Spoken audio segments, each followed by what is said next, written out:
আব্বা কি করো? কি আর করবো, তোর মায়ের নেগে ঘাস কাটতেছি, গরুর নেগে ঘাস কাটতেছি। হ্যাঁ, আমি থাকতে তোমার কষ্ট করে না, দাও আমি ঘাস কাটি। তোমার কারণ না, তোমার কারণ নেবো না, তুমি বসো।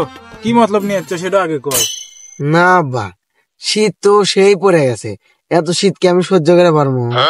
তা তো বুঝলাম, শীত তো সেই পড়ে গেছে, বাজার থেকে একটু মকমল কিনে তুমি। খালি মকমল দিয়ে কি আর আব্বা শীত যাবা? তাহলে একটা কাম করবো নি, বাজার থেকে একটু ট্রাউজার কিনে দুমুনি, কেস কিনে দুমুনি, একটু মাফলার কিনে দুমুনি, তাও শীত যাবো না। আব্বা, এবার মাঘ মাসে বলে সেই শীত পড়বো, মাঘের শীতে বলে বাঘে কাঁপে, তাহলে আমি এত শীত সহ্য করে পারবো না। আচ্ছা, তোমার চাচা দক্ষিণ কোরিয়া থাকে, ফোন দিয়ে কমুনি, মোটটা দেখে একটু কম্বল পেটে দিবেনি। তোমার এত কিছু দেওয়া লাগবে না, তুমি এক কাম করো, তুমি আমাকে 100 টাকা দাও। বুঝলাম না বাবা, শীতের সাথে 100 টাকার সম্পর্ক কি?